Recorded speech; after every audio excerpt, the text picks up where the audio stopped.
A letter arrived from my ex-wife, who had cheated on me. It began with an overly emotional tone that honestly made my stomach churn. Dear Mike, as I sit here trying to untangle my thoughts and put them into words, a whirlwind of emotions takes over me. Walking away from you wasn't an easy choice, at least, not one I've convinced myself was simple. I hope you understand this isn't about assigning blame or holding on to resentment.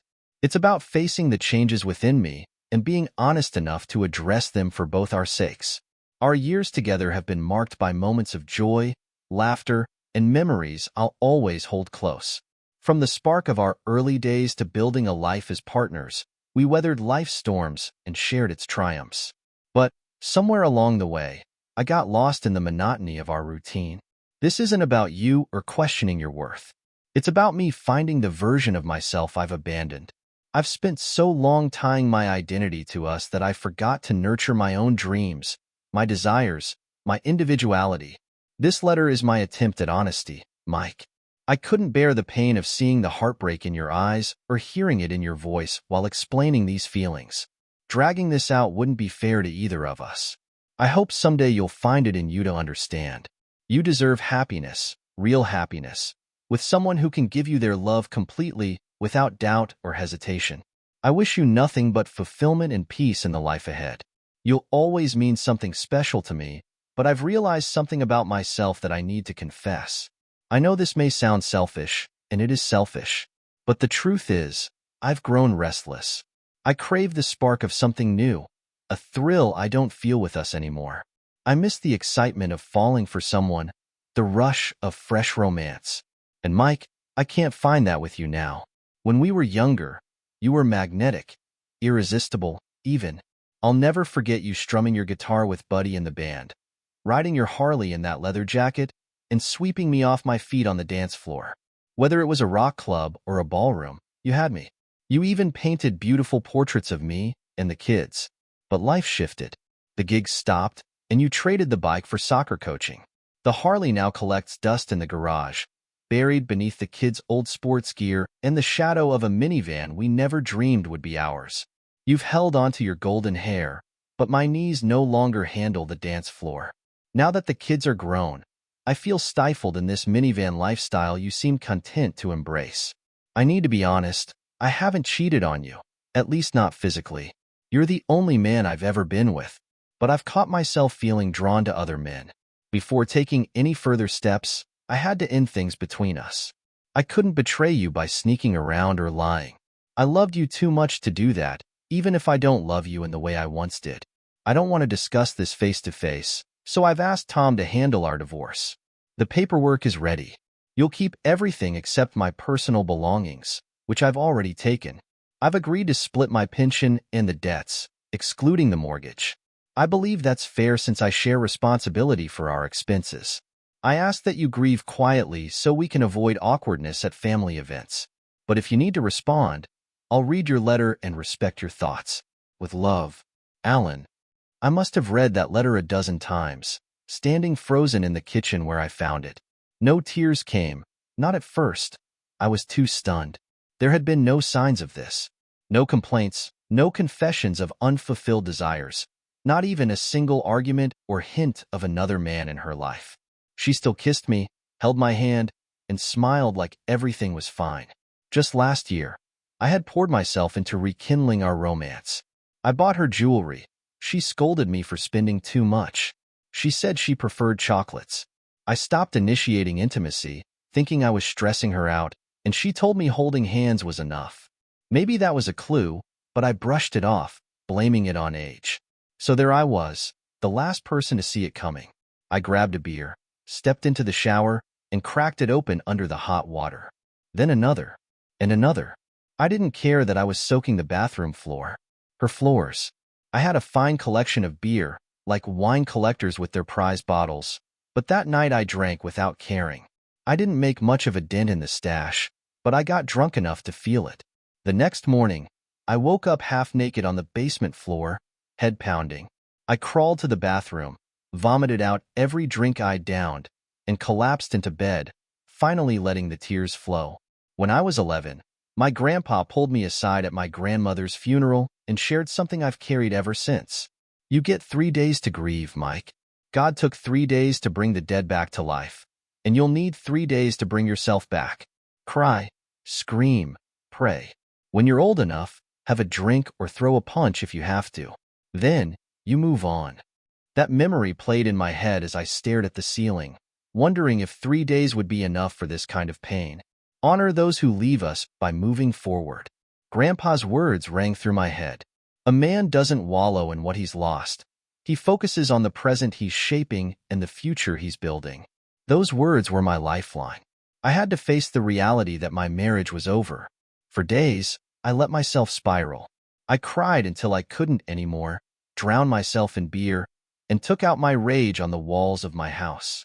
My fists smashed into sheetrock until they bled, and I wrecked furniture just to release some of the anger. I yelled at nothing, kicked random objects, and drank like the answer to my pain was at the bottom of a bottle. Eating felt pointless, so I convinced myself beer was just liquid bread, grain, yeast, and water. Wine. That was fruit, right? Between the two, I'd managed to condense my food groups. She timed her departure well. Laura waited until the school year ended, knowing I'd have the summer off to deal with the fallout. By Tuesday of the following week, though, I made the choice to snap out of it. I wasn't going to let her destroy more than she already had.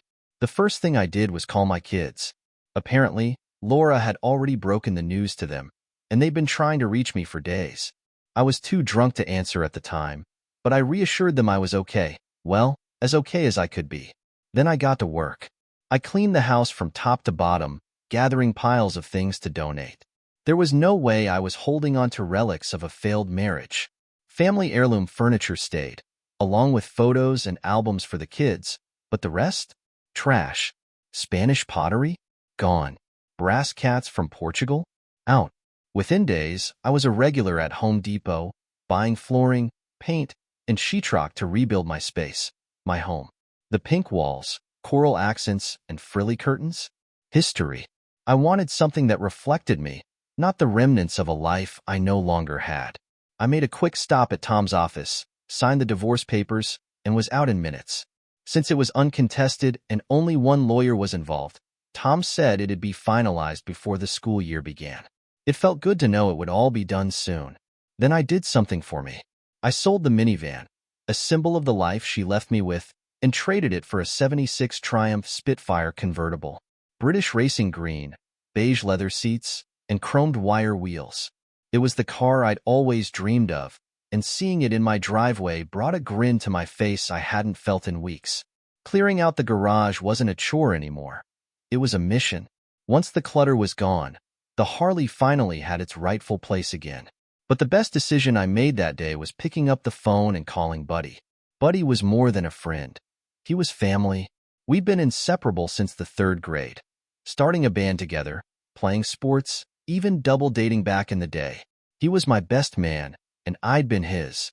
When I told him what had happened, he showed up at my door within half an hour, along with the guys from the band. Our band had been a huge part of my life before life got in the way.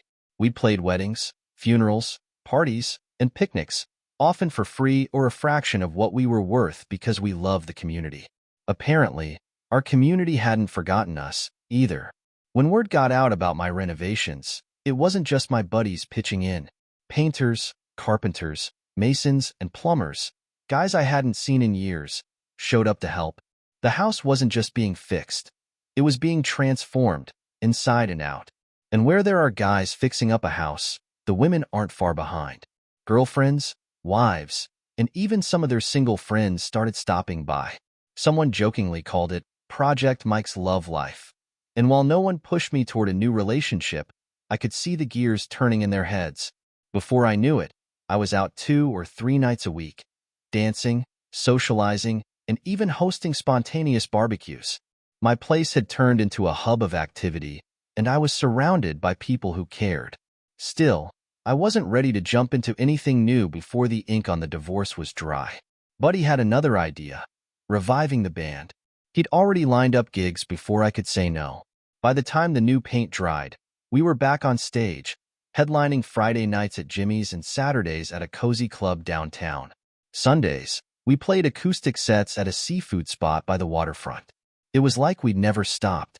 Our old fans came out of the woodwork, packing every venue we played. Even my sons pitched in, helping with renovations and occasionally jamming with the band. I made sure they understood not to share too much with their mom. If Laura asked, they were to keep it simple. Dad was upset at first but was moving forward. My daughter, living in Australia with her fiancé, got the same instructions. I trusted my kids implicitly. They knew what to say and, more importantly, what not to say. Laura was going to stay in the dark about how I was doing. If she wanted to walk away, she didn't get to know what my life looked like without her. And let me tell you, my life was shaping up just fine. To fend off the loneliness creeping in, I threw myself into building new habits. I revamped my diet, ramped up my workouts, and committed to making myself stronger both physically and mentally. I'd never let myself go, but now I attacked my fitness routine with a vengeance. Whether it was laps in the pool, miles on the road running or biking, or hitting the weights in my garage, I gave it everything I had. Each evening, before heading out for a gig, I alternated between leg days and upper body workouts, channeling all that pent-up energy into sculpting a version of myself I could be proud of. By the time a month had passed since Laura's departure, my life was unrecognizable. The house was mine again, rebuilt from the ground up. My social circle was buzzing with activity. My kids and I were closer than ever. My days were full, my nights packed with music, and my body felt stronger than it had in years. With all this progress, it seemed fitting to address her letter, to close the door she had so carefully left ajar. So I wrote back, "Dear Laura, thank you. You were right. Goodbye, Mike." I sent the email without hesitation. It said everything that needed to be said in as few words as possible. I didn't bother finding her new address. Truth be told, I didn't want it.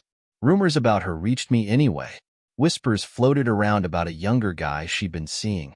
A flashy car, a smooth talker. They'd been spotted together at the shore, at clubs, on beaches. Whenever someone tried to fill me in, I politely cut them off. I didn't need to know. Whatever whirlwind romance she was tangled up in wasn't my concern. Whether it lasted from September to June or October to May didn't matter. I genuinely wished her well. Grandpa's 3-day rule had gotten me through the worst, and I was far too focused on the man I was becoming to waste time on the past. As summer wound down, the looming reality of a new school year crept closer. For teachers, August always brings a bittersweet mix of final freedoms and returning routines. But this August, my calendar was packed with music festivals and street fairs. Buddy and I played gig after gig, sometimes 2 or 3 sets a day. Labor Day weekend was a whirlwind of music and crowds, leaving little time for anything else. In all the chaos, I didn't check my email to see if Laura had responded. It wasn't intentional. I just didn't see the point. She'd made her choices, I'd made mine, and we were done. Life was too good to spend dwelling on emails. Then, out of the blue, Tom called with news. Our divorce had been expedited. Turns out a fan of the band, a clerk with connections to the family court judge, had helped push it through. By Friday, I'd officially be single again. That Friday also happened to be the day of a big arts festival and street fair where we were performing. The streets were packed with people, and the energy was electric. As we took the stage, I couldn't help but notice the women in the crowd. Short skirts, plunging necklines, and no longer off limits. We cranked the amps and dove into our set, mixing hard-driving blues covers with our own original tracks. The crowd loved it, dancing and cheering with every note. Some of our old recordings, dusted off and pressed into makeshift CDs, sold like hotcakes at the merch table. Women of all ages were giving me looks, the kind that said I was more than ready to put an end to my self-imposed dry spell. In the post-show chaos, I didn't notice Laura. I also didn't see her trying to sneak backstage as I loaded my guitar onto the bar of my bike, the custom rig I'd built years ago. I missed the moment her face crumpled when she saw Sophia, a gorgeous blonde in her 30s, swing her leg over the back of my Harley. For the first time in 25 years, someone else was riding on that seat. I didn't see the tear fall from Laura's eye as I revved the engine and drove off with Sophia behind me. I wish I had. Sophia was incredible. I won't go into the details of that night. Those are for another story, but let's just say I felt more alive than I had in years. I pursued her relentlessly, and the connection we shared was explosive. By the end of it, she was completely spent. She thanked me for an unforgettable night, but made it clear she wasn't looking for a repeat. I couldn't dodge Laura forever, though, and our paths inevitably crossed again at Jimmy's, our usual Friday night gig. She walked in with her new boyfriend, a guy with a slick demeanor, and another couple. They found a table, ordered drinks, and settled in. The moment I saw her, I signaled to the band that we were switching things up. We had a tradition. If an ex-girlfriend of one of the guys showed up, the wrong man took the mic and we played American Woman. It was our way of standing in solidarity. Dating a buddy's ex was strictly off-limits in our group, and this song was a clear message. I started the guitar riff, playing it slow and soulful like Lenny Kravitz's version. Something about the song resonated deeply that night, and I poured every ounce of my emotion into it. The crowd went wild, feeding off my energy, and the band backed me up with equal fire. I didn't see Laura's reaction, but Buddy's wife did. She told me later that the moment Laura realized the song was directed at her, her face fell. And I can't lie, it felt damn good. Buddy's wife later told me how Laura's face fell when she realized the song was meant for her. She said tears welled up in her eyes as I sang lines like, "Stay away from me," and "Go on and let me be," with unfiltered emotion. Laura left before the song ended, barely holding it together. Her date and their friends, however, stayed behind, drinking and dancing as if nothing had happened. It was clear things weren't as perfect as they appeared in her new paradise. A week later, my older son dropped by with some interesting news. Apparently, that same night, Laura and her boy toy had a huge falling out. He'd started losing patience with her, frustrated by her inability to keep up with his youthful energy, both in the bedroom and out. On top of that, he was annoyed that Laura refused to visit venues where we performed. The band's revival had become the talk of the town, and avoiding us meant avoiding some of the best entertainment in the area. The real kicker? He'd found out she'd given up her claim to our house in the divorce. Rumor had it she'd been planning to move back in, likely dragging him along with her.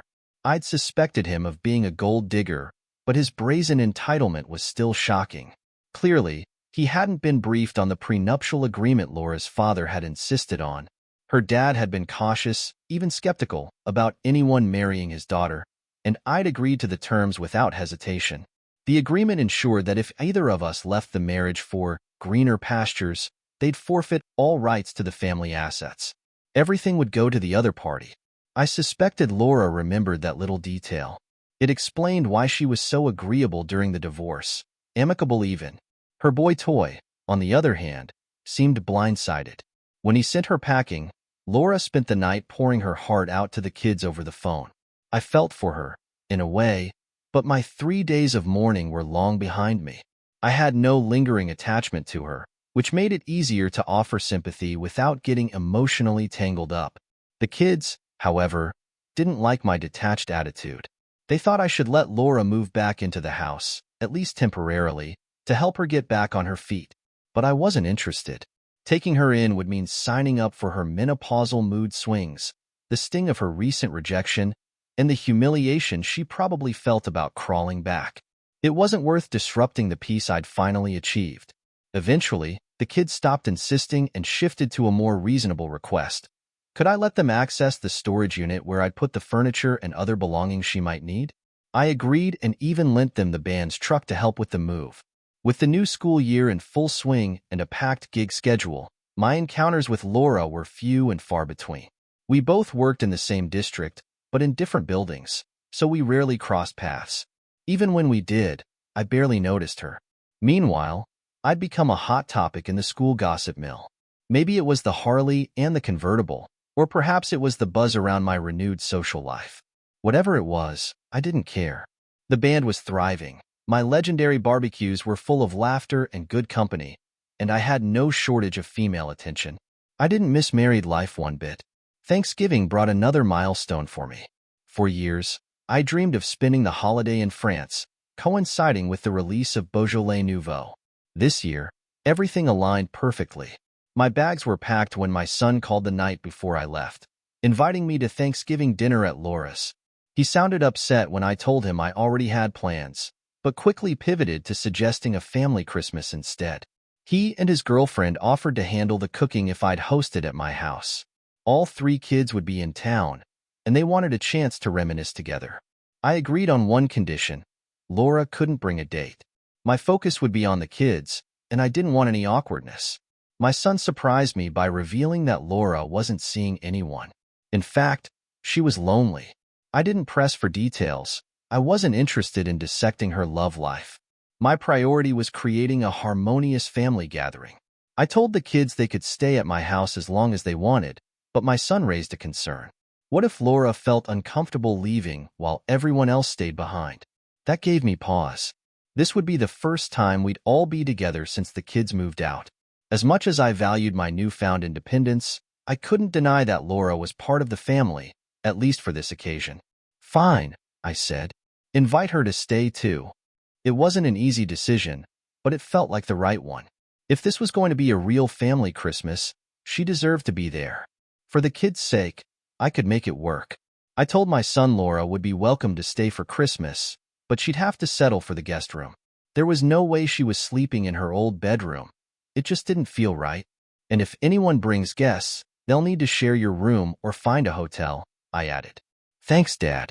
This really means a lot to all of us, he said, relief evident in his voice. Christmas fell on a Saturday that year, but the celebration began Thursday night as everyone started arriving. My daughter and her fiancé flew in all the way from Australia. My older son and his girlfriend drove down from Boston, picking up my youngest on the way from college. Laura showed up about 10 minutes before the others, sitting in her car for a while, clearly nervous. I watched from the window as the family gathered in the front yard, hugging and laughing. For the first time since my 3 days of mourning, I felt a twinge of sentimentality. It was a sight I hadn't realized I'd missed. When they all walked through the front door, they were met with a warm, festive atmosphere. Neither my daughter nor Laura had been inside the house since I remodeled it, and it was clear from their expressions that they were surprised by the changes. Despite the renovations, I'd kept our Christmas traditions alive. Candles, nutcrackers, and festive centerpieces adorned the house, now resting on new furniture. The Christmas tree stood in its usual spot, decorated with ornaments from family vacations and those handmade treasures the kids had created in school. The most striking addition was the fireplace I'd installed during the renovations. Its crackling fire bathed the room in a cozy glow, filling the air with the scent of pine, warmth, and mulled cider. Plates of cookies and fudge covered every flat surface, while the dining table was set with the fine china Laura's grandmother had gifted us as a wedding present. The house was my home now, but it was still a place that welcomed family. No matter how old the kids were, they were still my children. And Laura, despite everything, had held a piece of my heart for most of my adult life. The kids buzzed with excitement as they explored the house. I'd restored their childhood bedrooms, updating them just enough to suit their adult tastes. The hot pink in my daughter's room had been replaced with a soft pastel, and all the single beds were upgraded to queens. Their old desks and dressers remained, giving the rooms a familiar feel. The guest room was now my studio, with a drafting table by the window and space for my instruments and recording gear.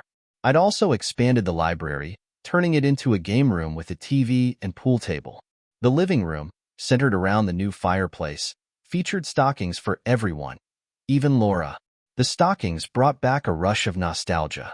With mischievous smiles, the kids darted toward them, just as they had when they were little.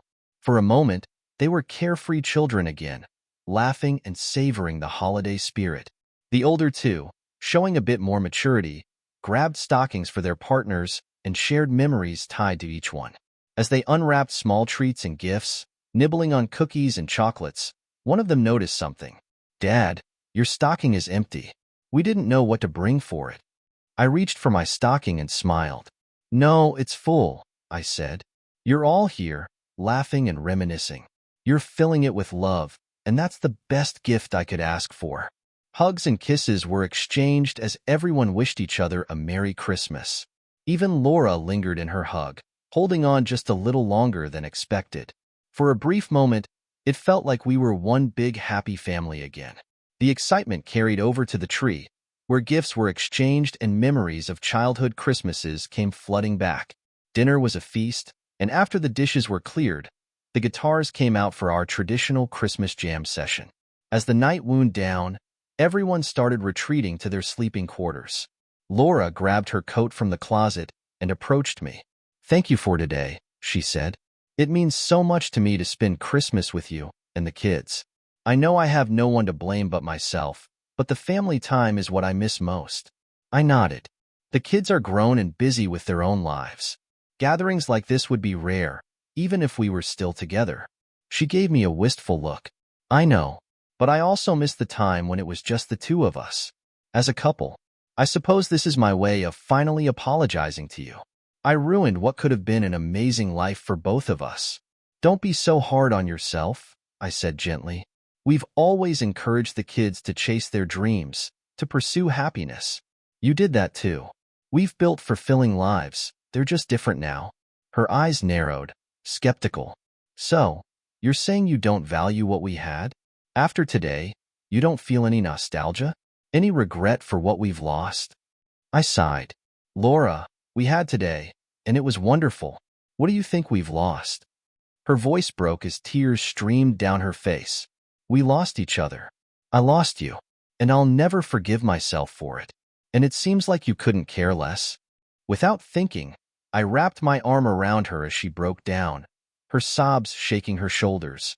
I'd already cried my tears over her, but seeing her like this on Christmas night struck a nerve.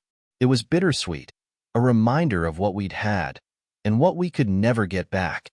Once Laura calmed down, I reminded her of something from our college days, how she had ended things between us back then because she felt things were getting too serious too quickly. She needed space to figure out if she was ready for a lifelong commitment. I told her how much it hurt me at the time, but I couldn't bear to be with someone who wasn't completely sure about being with me. I explained that after our marriage ended, I gave myself a mourning period, just like I had back then. Once those days were over, I embraced the new chapter of my life. I assured her that while our relationship had changed, she was still a beautiful part of my life, and I was grateful for that. Staying composed seemed to help her settle down. I suggested she stay the night and set up the bed in the studio for her, leaving her with one of my t-shirts and a robe. After locking up the house, I heard her quietly crying, doubting she'd get much sleep. I, on the other hand, slept soundly. The next morning felt like an extension of Christmas. The kids and I convinced Laura to stay through the weekend, and she seemed genuinely delighted. While the kids were around, we avoided discussing our past. Still, I couldn't help but notice the familiar looks in Laura's eyes, the warm smiles, the way she silently asked for a hug or a quick touch on the arm. Without thinking, I found myself responding to those gestures, just like I used to. At breakfast, we fell into old habits. She poured my coffee just the way I liked it, and I added the perfect splash of milk to hers. I buttered my pancakes, and she drizzled just the right amount of syrup. We even finished each other's sentences. But at the end of each day, we went to separate rooms, maintaining the boundaries we had set. After the kids left together to visit Boston and head to Vermont for skiing, Laura and I were alone in the house we once shared. I tended the fire while she opened a bottle of wine. We spent the evening reminiscing, laughing over old jokes, and eventually touching on the heavier topics that had been lingering. "I acted foolishly, wrongly, and cruelly," she began. "I know I can never fully make amends, and I don't expect your forgiveness. But I do want to apologize. You weren't just my husband. You were my best friend, my confidant, my partner in mischief. And I miss every part of you more than I can say." Her words were raw, and they hit me hard. She spoke at length, confessing how she'd fallen into boredom and, in hindsight, realized she was the one who created the void between us. She described the thrill of meeting a younger man, the temptation of a secret affair, and the lies she told herself to justify it all. She admitted she'd painted me as the villain, even though she was the one acting selfishly. She said the excitement of betrayal had eventually turned to anger, not at me, but at herself.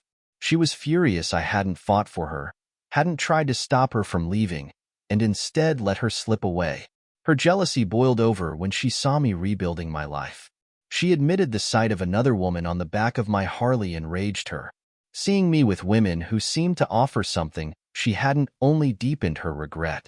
After the divorce, she hit rock bottom when she realized her younger lover had a pattern. He chased married women until they left their husbands, then discarded them.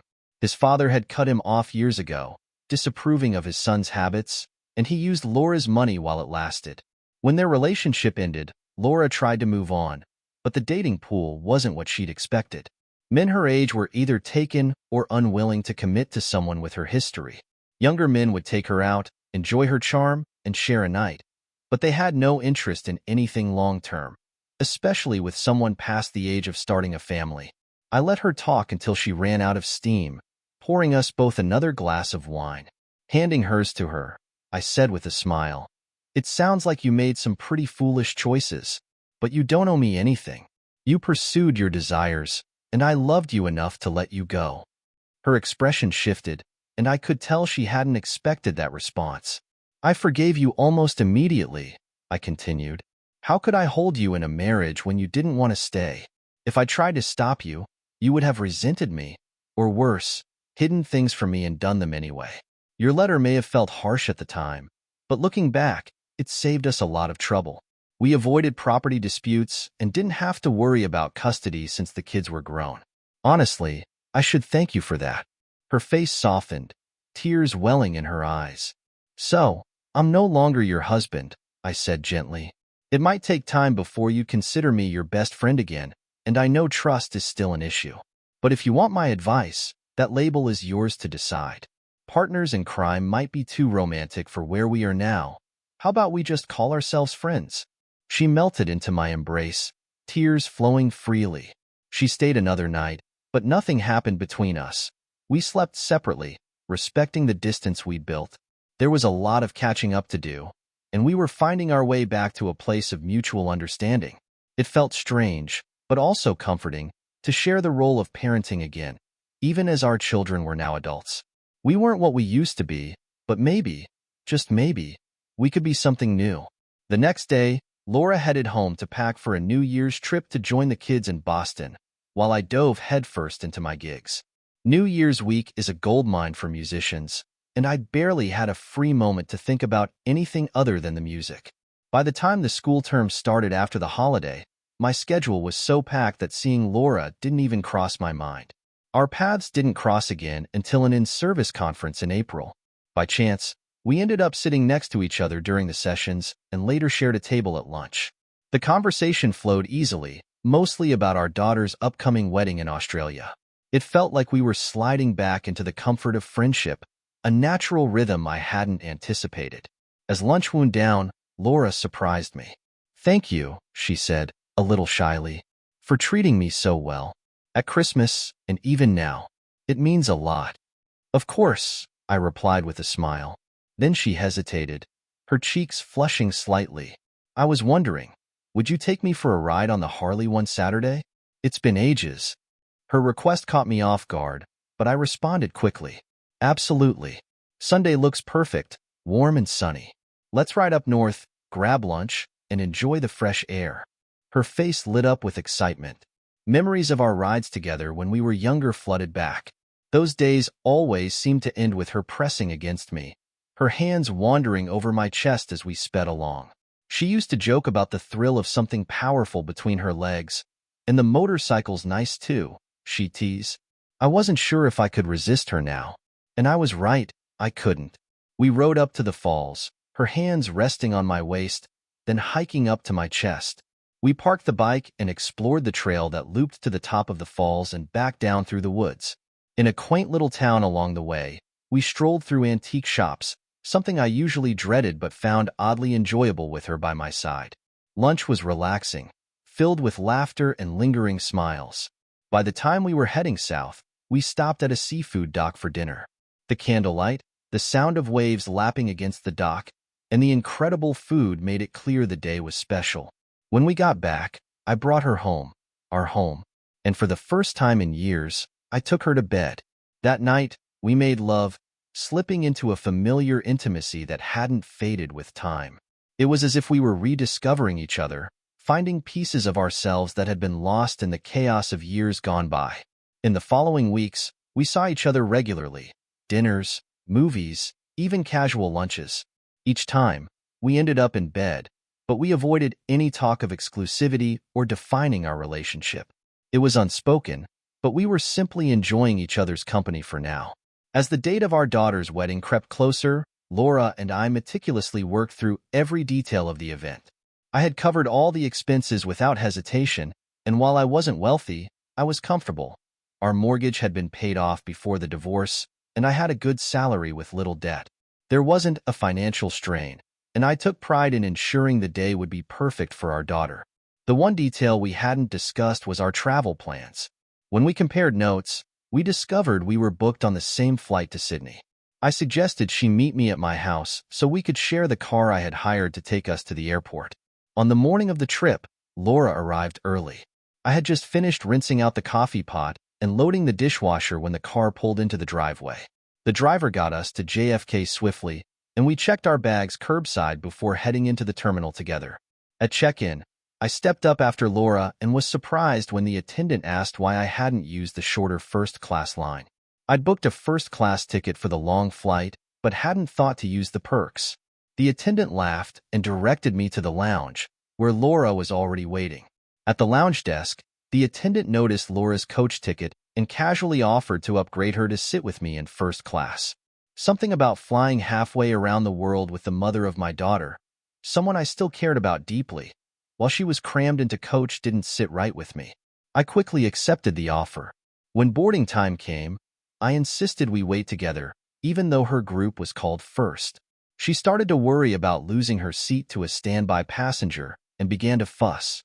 I calmly explained I'd already checked her in while we were in the lounge, easing her fears. Her irritation melted away completely when she saw her upgraded seat beside mine in first class. "Mother of the bride perks," I said with a grin.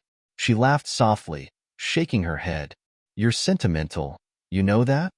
"Maybe," I admitted. "But it feels right, doesn't it?" She didn't respond, but the smile on her face said everything. For the first time in years, it felt like we were on the same journey, literally and figuratively. Her mood on the flight shifted dramatically, and for a fleeting moment, I found myself entertaining thoughts of joining the Mile High Club. But let's not get ahead of ourselves, dear reader. Public displays of affection, especially those confined to an airplane lavatory, have never been my style. Besides, the last thing I needed was to be on the news for making a scene on a transcontinental flight. We landed in Sydney, and from the moment our feet touched Australian soil, the week felt like something out of a dream. The city welcomed us with its vibrant energy and incredible sights. We explored as a family, touring landmarks and immersing ourselves in the culture. But the real highlight was witnessing my daughter embark on her journey into marriage. Walking her down the aisle, I couldn't help but feel a swell of pride as I uttered those timeless words, "Her mother and I do." It hit me then. No matter what had happened between Laura and me, we'd created something truly beautiful together. That day belonged to our daughter, but it was a reminder of the family we had built and the memories we had shared. At the reception, I escorted Laura and enjoyed the traditional dances, savoring the warmth of her hand in mine. One of the most memorable moments of the evening came when her brothers and I joined the band for a heartfelt rendition of All-American Girl, a tribute to my little girl who was now a married woman. The guests cheered, laughed, and cried. It was a moment I'll carry with me forever. Later that evening, Laura, the boys, and I gathered in the hotel lounge. The laughter was easy, the atmosphere relaxed, until one of my sons cut straight to the point. "So," he began, narrowing his eyes at us, "what's going on with you two?" Laura handled it gracefully. "Nothing new, sweetie," she said, her voice steady. "Your dad and I are just embracing our roles as your parents. We've moved past the past and are enjoying life. Is that all right with you?" "Yeah, Mom, but it seems like more than that," he pressed. "Are you two getting back together?" Laura shook her head but didn't look away. "Honey, I'm not oblivious. I made a foolish mistake, and I own it. Your dad and I have talked about it, and he's right. We taught you to make your choices and accept the consequences. I made my choice, and I'm living with it." Their eyes turned to me, waiting for my input. I took a long sip of my Australian ale, savoring the moment. Come on, Dad, one of them prodded. Mom gave her answer. What about you? Setting my drink down, I smiled. Boys, you should be grateful we've made it through this week without throwing sharp words or awkward silences at each other. That's more than most divorced parents manage at events like this. Beyond that, let me remind you that my romantic life is off limits. Didn't I raise you not to kiss and tell? Why would I start now? Dad, you love Mom. It's obvious to all of us. So just tell us, are you two more than just friends? I leaned back, thoughtful. Given our history, even being friendly with your mom surpasses what most people mean by friendship. She's the love of my life, the mother of my children, and my greatest friend. You don't just turn that off. But where we go from here? That part of the story hasn't been written yet. The boys exchanged knowing looks, and we moved on to lighter topics before heading to our rooms. But the moment I slipped into my pajamas, there was a knock at the door. It was Laura. She walked in quietly and climbed into bed beside me, her face soft with gratitude. Thank you, she began, her voice barely above a whisper. Thank you for upgrading me to first class, for the wonderful week, for what you said to the boys. Thank you for everything. Her words poured out like a flood, and I barely managed to keep up. It wasn't until much later, after we'd both fallen asleep, that I realized how deeply her gratitude ran. The next morning, we shared breakfast from room service, chatting about the trip and the memories we'd made. The flight home was quiet, almost surreal, as if we were both processing the events of the week. When we pulled into my driveway, Laura lingered. Then, without warning, she leaned in and kissed me deeply. I want you to know I'm here for you, she said, her voice trembling. Whatever you need, whenever you need it. Somewhere along the way, I forgot why I loved you. In the routine of adulthood, I lost sight of how much you meant to me. Leaving you was the biggest mistake of my life, and I'll always regret it. Her words hit me like a freight train. Whatever you need, whether it's a tennis partner, a roadie, a backup singer, or a lover, I'm here. I'll cook, clean, fold your laundry, wash the windows. I'll never expect exclusivity, but if you ever want it, the answer will always be yes. Friend, girlfriend, mistress, wife, whatever you need, just ask. And if you find someone else, I'll be happy for you. But I'll also make sure she knows how lucky she is. And if she doesn't treat you right, I'll be waiting. That's sweet of you, Laura, I replied, keeping my tone even. I've been happy we've reconnected, but I'm not ready to put labels on us. I like where I am right now. For the first time in my life, I'm calling the shots. My house, my food, my fridge stocked with my favorites. The band is thriving, and I've enjoyed the freedom of an open love life. I'm not ready to change that. She nodded, her expression unreadable. Do you remember the note you wrote after I left? She asked softly. I do, I replied. I told you that you were right, thanked you, and said goodbye. I meant every word. And what needs to be said now? Nothing, I said simply. I've shown you everything you need to know. Tears glistened in her eyes as she kissed me good night. You've shown me so much, she whispered. You've shown me you care, that you still find me attractive, that you want me. The only thing missing is a more permanent role in your life, but I'll never push for it. Just know, if you ever ask, the answer is yes. After she left, I sat for a while, reflecting on her words. There was comfort in the idea of sharing my golden years with Laura, but was I ready to settle down again? Not yet. That night, I called the busted blonde who'd been my first post-divorce fling. She laughed when I reminded her of her promise to keep the door open. When she invited me over, I revved up the Harley and hit the road. Someday, I might propose to Laura again, but not today. Today, my life was exactly where I wanted it to be.